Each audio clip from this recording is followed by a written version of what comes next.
콜리콜 먹튀 그만해. 존스입니다. 자존감에 대한 얘기를 좀 해보려고 해요. 사람들이 자존감이 있어야 돈 벌고 성공한다. 뭔가 자존감이 있는 사람들만 자기 분야에서 뭔가 결과치를 낼 수 있다. 이렇게 생각하는 사람들이 되게 많은데 이 말이 반은 맞고 반은 틀리는 게 자존감이 있어야 성공하는 것도 맞지만 자기 분야에서 결과를 내려다 보면 여러 가지 많은 과정을 겪을 수밖에 없고 그런 과정을 겪으면서 얻어지는 것, 되어지는 것이 사실은 자존감인데 사람들이 이 자존감에 대해 각자 다른 자신만의 정의를 가지고 있는 사람들 되게 많아요. 일단 뭔가 자기 분야에서 결과 낸 사람들은 결과적으로 자기 앞에 놓여진 고난과 역경과 시련과 이런 것들을 극복해낸 사람들이야. 이런 게 없이 결과를 만들거나 이런 거를 경험하지 않고 돈 벌고 성공한 사람은 아무도 없단 말이야. 근데 이게 원인과 결과를 우리가 때로는 뒤집어서 오해하는 경우가 있고 이게 이 사건이 일어난 후에 얻어진 결과인데 결과를 마치 원인이라고 착각하는 경우가 있는데 이런 거예요. 어떤 보험 판매원이 자기가 돈을 많이 벌었어. 자기는 많이 배우지도 못했고 뭐 중학교를 제대로 졸업했나 못했나 아무튼 그래. 그래서 어린 나이부터 막 공장 가서 별의별 일을 다 하면서 무시를 당했어. 근데 내가 가만히 보니까 얘네들한테 내가 복수할 수 있는 방법은 돈 버는 것밖에 없다. 뭔가 이 상처와 어떤 자기 어린 시절의 어떤 이런 불합리한 경험을 통해서 이런 상처에 대한 분노, 이런 복수심이 그 사람이 돈을 버는 첫 번째 출발 동기가 됐단 말이야. 그래서 쭉 집중을 했어, 돈 버는 일에. 그리고 어느 정도 이제 돈을 버는 일에 성공을 했는데 돈을 버는 일에 성공을 하고 나니까 사실은 얻어진 게 자신감이거든? 근데 사람들한테 이렇게 가르치는 거야. 성공하려면 자신감이 있어야 된다. 근데 한번 돌아가 생각을 해보자고. 과연 본인이 돈 벌기 전에 그 10대 시절에 사람들한테 무시당하고 막 공장에서 자기가 못 배우고 막 이런 시절에 그런 자기 안에 느껴지던 갈등이 과연 그 갈등이 자신감이었는지 아니면 결과를 만들어내고 나서 얻어진 게 자신감이지. 근데 사람들한테 가르칠 줄 모르면 자신감이 있어야 너희들이 성공한다고 잘못된 성공하고 난 후에 얻어진 결과를 마치 원인인 것처럼 가르친다는 거야. 그래서 우리가 뭔가를 해냈을 때 그 과정에서 되어지는 것이 자존감인데 자존감이 있어야 성공할 수 있다라고 가르치는 건 사실은 잘못됐다는 거지. 봐봐요. 자존감이 형성되는 과정을 보면 우리가 그 자기 연민이라는 게 있어요. 예를 들어 자기 연민이 왜 생기냐면 내가 뭔가 가난과 역경과 고난과 막 그런 되게 시련을 겪었어. 근데 이런 과정에서 내가 이렇게 힘들게 살았으니까 자기 자신에 대한 동정심, 자기 자신에 대한 어떤 자격지심, 자기 자신에 대한 어떤 불행하다는 이런 심리, 여기에서 출발해서 자기를 측은하게 여기는 게 자기 연민일 수도 있고, 또 어떤 사람들은 이런 사람들이 있어요. 내가 이런 여러 가지 역경과 시련과 고난을 겪지만 그럼에도 불구하고 이 안에서 이 상황에서 내가 할 수 있는 일은 무엇인가 그런 것들을 내가 해결해 나가면서 자기 자신을 측은한 시선으로 바라보는 게 아니라 이 상황에 대한 책임을 내가 가져가는 것으로 어떻게 하면 내가 이 문제를 해결할까? 어떻게 하면 내가 지금보다 상황이 나아지게 만들 수 있을까를 고민하는 사람들이 있단 말이야. 근데 그 상황의 문제에 대한 책임을 나에게 가져오는 이게 책임과 잘못은 다른데 이 상황에 대한 책임을 나한테 가져오는 것으로서 어떻게 내가 이걸 책임질 수 있을까?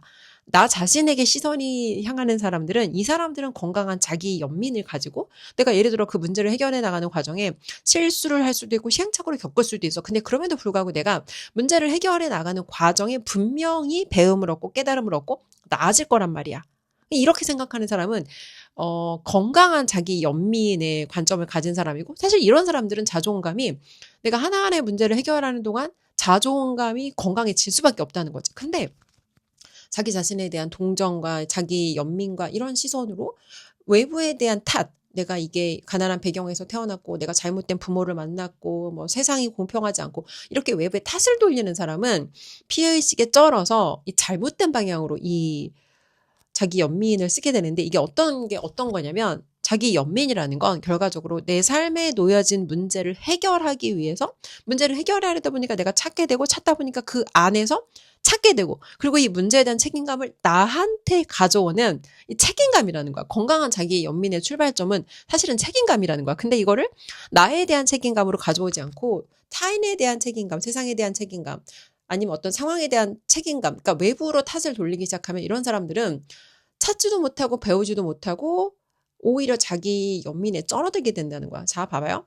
겉으로 봐서는 이 보여지는 모습, 이 사람이 자존감이 높은 사람인 것처럼 보이는데 사실은 그 뿌리를 타고 들어가 보면 좀 다른 경우가 있어요. 어떤 거냐면 우리가 보통 어려운 사람 만나거나 높은 사람 만나면 보통의 경우에는 좀 어렵단 말이야. 근데 어떤 애들은 뭔가 이 사람이 되게 뭔가 권위가 있는 사람이고 이 사람이 뭔가 되게 어려운 사람인데 그럼에도 불구하고 이런 사람들 앞에서 굴하지 않고 당당하게 구는 애들이 있어. 그럼 얼핏 봐서는 쟤는 되게 자존감이 높은 애인가 보다라고 우리가 생각한단 말이야. 근데 그 뿌리를 보면은 얘네들은 건강한 자존감이 아니라 내가 살면서 이러이러이러한 결핍을 겪었고 이러이러한 불평등을 겪었고 내가 여기서 이렇게 불평등을 겪었으니까 이 사람들한테 내가 받는 건 당연해라는 이 당연하다라는 심리가 깔려있는 사람들이 있는데 이런 사람들이 사실은 테이커 기질이 있는 사람들이라는 거예요. 자, 봐봐요.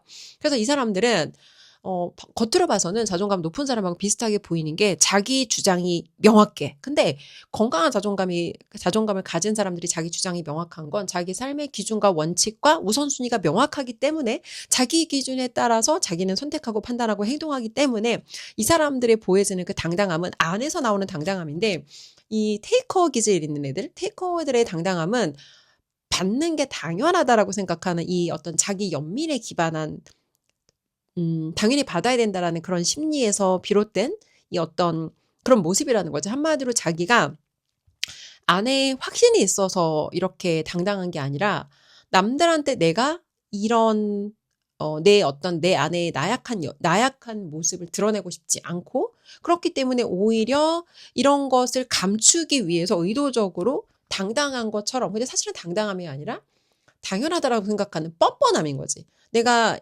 이런 어려움을 겪었고 이런 불평등을 겪었고 내가 그렇기 때문에 이 정도는 받아도 된다라는 그 당연하다라는 이게 이런 뭐라고 할까? 이런 좀 못된 심보라고 할까? 그래서 이 사람들이 당당하게 보여지는 것 같은 그 모습의 속성이 뭔가를 보면은 자신 안에 있는 사실은 두려움을 감추기 위한 거고 당당한 것처럼 보이기 위한 액션 페이킹이라는 거야. 자, 그럼 두 번째는 이런 거예요.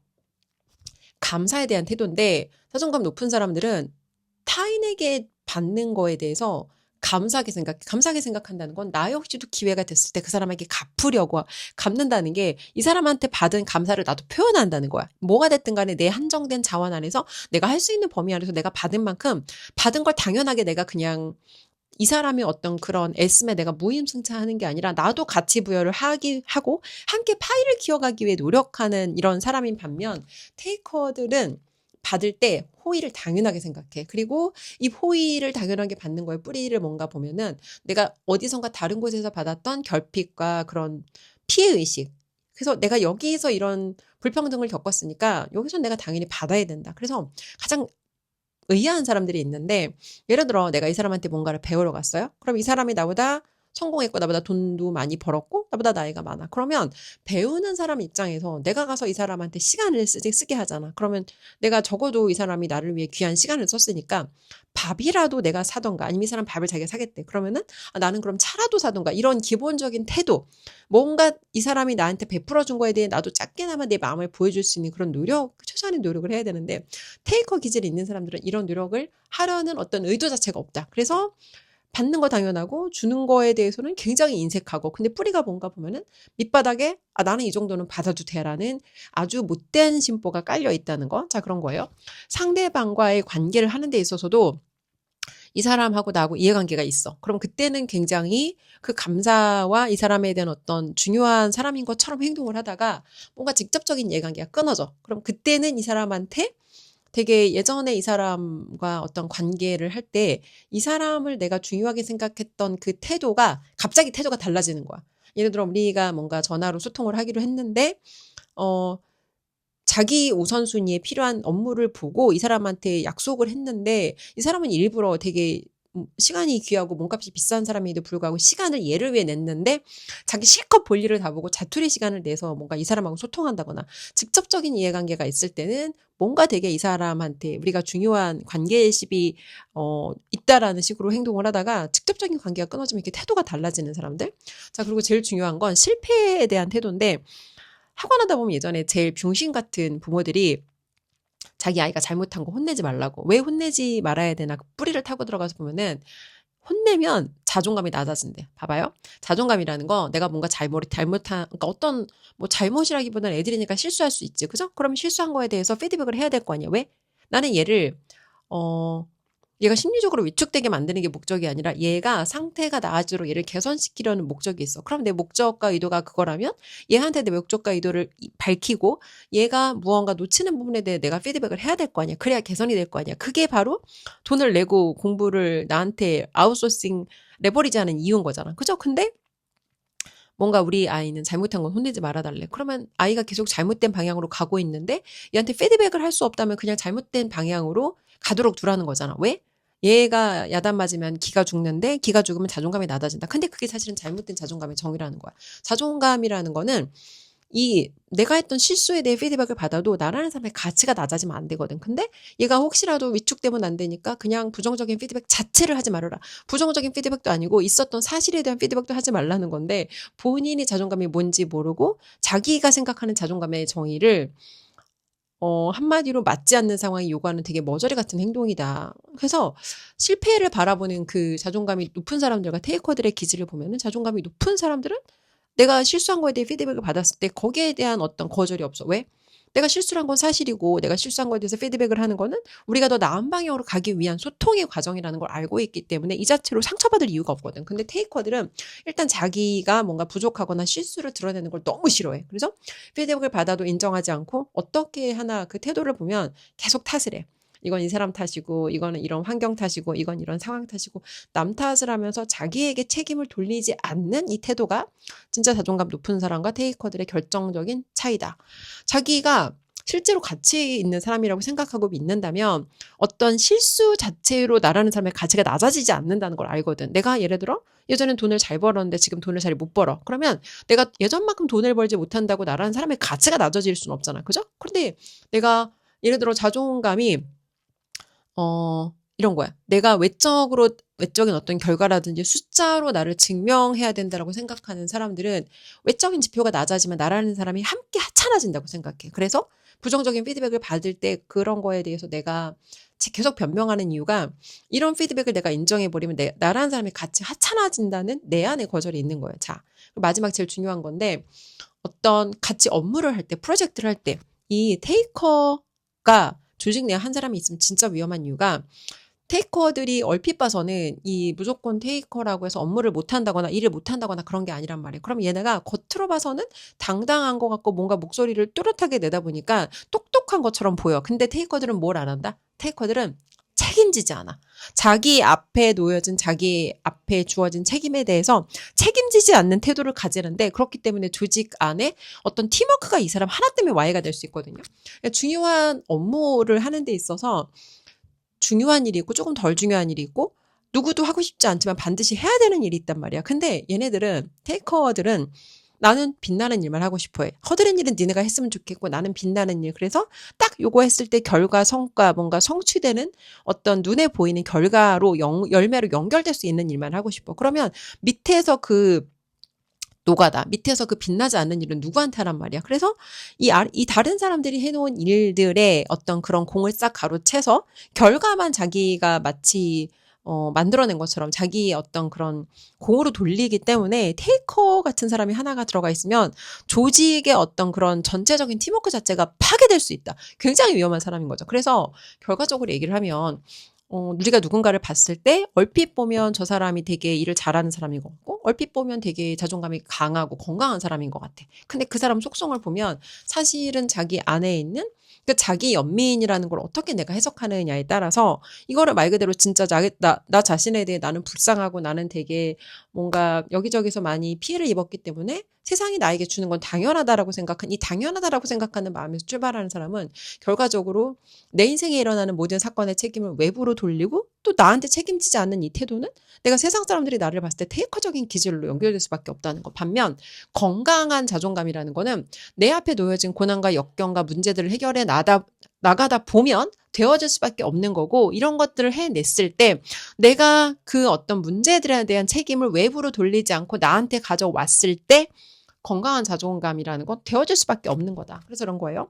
항상 얘기하는 타인의 열매만 부러워하는 사람이 있고 그 열매를 맺게 된 어떤 그 과정과 열매를 맺게 된 저 사람의 뿌리와 동기는 무엇인지를 살피는 사람이 있고 누군가는 이거에서 저 사람이 성공했다더라 하면 그 행위를 쫓는 사람들이 있어요. 근데 과정 중심의 성공을 쫓는 사람, 결과 중심의 성공을 쫓는 사람, 결정적인 차이가 뭔가를 보면 과정 중심의 성공을 쫓는 사람들은 과정에 최선을 다하는 이유가 과정이 좋으면 결과가 좋게 연결될 수밖에 없다라는 이 생각과 믿음과 이 기준을 가지고 있기 때문에 과정에 최선을 다하는 건데 결과 중심적인 사고를 하는 사람들, 열매 중심적인 사고를 하는 사람들, 누군가의 성공의 결과만을 쫓는 사람들은 누군가가 뭘 해서 성공했다더라 하면은 그 사람의 행위만 쫓는다는 거예요. 예를 들어 그 사람이 성공한 이유가 뭔가 돈을 벌었는데 뭐 마케팅을 해서 돈을 벌었다, 학원을 해서 돈을 벌었다, 보험을 팔아서 돈을 벌었다 하면 겉으로 보여지는 그 사람의 행위만을 쫓는다는 거. 근데 행위만을 쫓는 것으로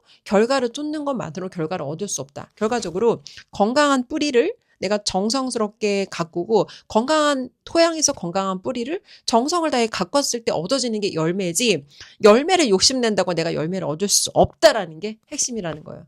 자, 결과적으로 얘기를 해서 우리가 무언가를 할 때 제일 중요한 건 내가 이 일을 하는 목적과 의도가 무엇인지 내 목적과 의도와 동기가 선하고 건강해야 그런 내 동기라든지 내 의도에서 뿌리 내린 이 어떤 출발점이 건강한 과정을 거쳐서 건강한 결과로 연결될 수밖에 없다. 자, 그렇습니다. 오늘은 우리가 일반적으로 오해할 수 있는 이 자존감의 양면성에 대해서 얘기를 했는데 결과적으로 중요한 건 자존감을 얻고 싶다라고 우리가 이 자존감을 욕심낸다고 얻어지는 게 아니라 내 앞에 놓여진 여러 가지 문제들, 내 앞에 놓여진 여러 가지 어려움들, 내 앞에 놓여진 여러 가지 그런 해결 과제들을 어떻게 내가 해결해 나가는지, 그러니까 무슨 일을 하는지보다 중요한 게 내가 어떤 사람인지다. 예를 들어서 어떤 사람은 구두를 닦는 일을 할지라도 이 구두를 닦는 게 단순히 내가 남의 더러운 신발을 닦는 게 아니라 저 사람이 이 신발을 신고 뭔가 정말 엄청난 고객을 만나서 엄청난 거래건을 할 때 이 신발 하나가 저 사람에게 어떤 자부심과 어떤 자신감을 줄 수 있는지 저 사람의 성공을 위한 첫걸음을 내가 딛도록 도와주는 정말 의미 있는 일을 하고 있다. 그래서 내가 어떤 사람인지가 훨씬 더 중요하다는 거야. 그냥 내가 장인 정신으로 구두를 닦는 사람인지 아니면 그냥 내가 오늘 이 돈을 벌어서 이 구두 한 컬레 닦아서 내가 한 3,000원, 5,000원을 벌면 이 돈을 벌어서 내 어떤 경제 문제를 해결하고 내 카드값을 해결하고 우리 애들 학원비를 해결하고 이런 마음이 아니라 진짜 어떤 마음으로 내가 고객을 어떻게 섬기는지 이 마음에 따라 달라질 수밖에 없다. 그렇습니다. 자, 오늘은 일단 자존감에 대해서 한번 얘기를 나눠봤고 겉으로 보여지는 외형이 아니라 항상 우리한테 가장 중요한 건 내 안에 본질, 내 안에 뿌리, 내 안에 의도다. 좀 더 자세한 내용, 내가 뭔가 이런 삶의 본질적인 내용에 대해 좀 더 자세한 내용을 알아보고 싶다 하시는 분들은 아래 댓글을 한번 눌러보세요.